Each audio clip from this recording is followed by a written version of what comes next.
Okay, my dears. So the first thing we're going to talk about when we talk about titration is the theory of titration. So we're going to talk about the general technique, what it is, what we're doing, all of that stuff. So in this technique, we have an acid or a base solution that has a known concentration. So usually it's been titrated against something that's very well known, so we know exactly what its concentration is. And that's slowly added to something else that has an unknown concentration. So we use the one that has a highly defined concentration to determine the concentration of the unknown. Okay. The pH meter or an indicator are used to indicate when we hit the equivalence point. Now, there are two things that we talk about in terms of titration. One is called the equivalence point, and that's when the amount of acid added is equal to the amount of base. So if I were titrating a base with an acid, I would have to add enough acid to account for the base that was present. If I'm adding base, I'd have to add enough base to account for the acid that was present. Okay, that's an equivalence point. Now, the other thing that we talk about is called an end point.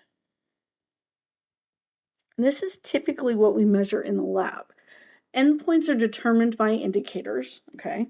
And we'll talk about what indicators are in a few minutes, but we use the endpoint of the indicator, so when it changes color, to determine where the end of that titration is.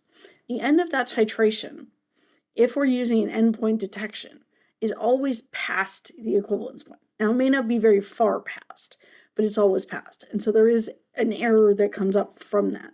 We'll talk about that in more detail in a few minutes.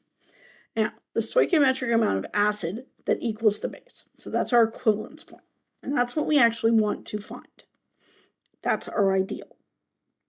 Now, how do we go about doing that? Well, let's talk about what it looks like when we do a titration of a strong acid with a strong base. Now, this is something that was done in 110. So we did NaOH with HCl, strong acid, strong base.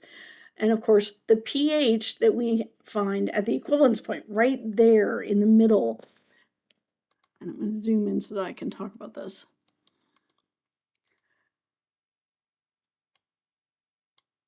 So right here in the middle, where that line changes inflection and it goes from one slope to the other, that's what we're looking at for the equivalence point. And that happens exactly at pH 7 when we're dealing with a strong acid and strong base titration. Okay, that's what we're looking for. We want that equivalence point.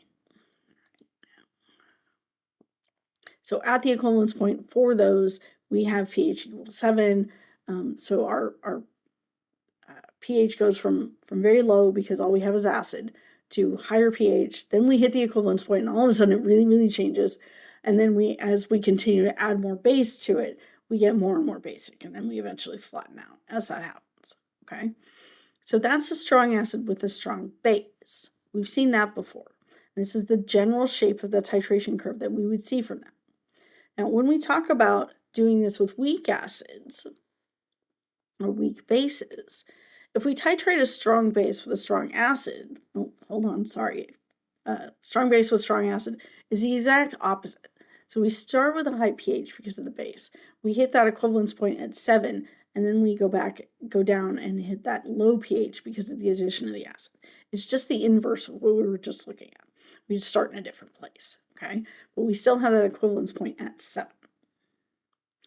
Now, if we want to talk about the titration of a weak acid with a strong base, then I'm going to...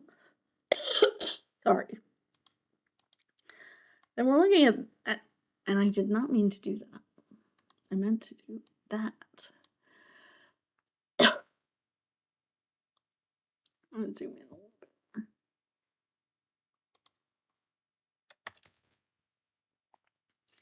What happens is that equivalence point, so when we hit that point, it's not as broad. It's not as big a jump. And the reason that happens is as we continue to add NaOH to this, right, our acetic acid starts to come apart to give us that acetate ion, and that gives us our sodium acetate, and then some of that acetic acid still. The acid is completely neutralized by the base, and so what we have is sodium acetate. That's all we have, okay? The pH is greater than 7 because of the sodium acetate. right? Because as that sodium acetate exists, that acetate ion, that CH3COO minus, can react with H2O to give us back CH3COOH and an OH minus. Okay, so we end up with a pH that's higher than 7 when we do this. All right, this is what we were just talking about with the types of salts that we're looking at.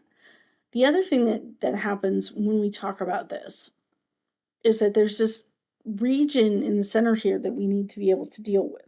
And what happens is we start to titrate that acid with that strong base. We have the acid that's there, we're generating the conjugate base. Eventually, we get to a point where we have both of them, and that's a buffer. And that's why the pH doesn't change very much in that region, okay? So that's what we see. And so what you see between this one and what we talked about previously is this is much narrower. So it's much more condensed in terms of that. And the pH is not exactly 7 at the equivalence point, okay? So we see this one is above 8, all right? And that's an indicator that we're dealing with a strong acid, a strong base, and a weak acid. All right, so that's fun. Now we can talk about one additional thing, a couple of additional things, and ways that weak acid titration differs from a strong acid titration. So solution of weak acid has a higher initial pH than a strong acid. We start higher up that line, and that's because it's not as good an acid. The pH change near the equivalence point is smaller, so that inflection point is smaller. And the pH at the equivalence point is greater than 7. Okay, all of those are indicators that we're dealing with a weak acid, strong base titration. Now, the other thing I want to show you right here is the titration of a polyprotic acid. So you'll notice we start down here, low pH. We go through this one, we hit that first equivalence point, and then we go through and we have another flat area, and then we hit another equivalence point. And that's because we have two different acids that are being titrated. So if it looks like there are 2 steps in that, that's true. That's exactly what you're looking at. And so those 2 points are what we're going to be talking about. All right. When a polyprotic acid is titrated with a base, there's an endpoint for each dissociation. And we can use the Henderson-Hasselbalch equation. The halfway to the equivalence point gives us the pKa for that step. Okay. So that's going to be true. Questions about that in terms of the different things that you could see. So I would expect you to know the difference between strong acid, strong base, weak acid, strong acid titrated with strong base titrated with strong acid by where they start. So is it a high pH or a low pH? And then the equivalence point for both of those being at 7. And then for a weak acid, we would expect that the pH is higher than it was before, and our titration equivalence point is going to be at above 7. So that's what we're looking at for that one. Yeah, we're going to start talking about the math that goes with this now. So I'm going to go ahead and pause here and give us a break, and I will talk to you again soon.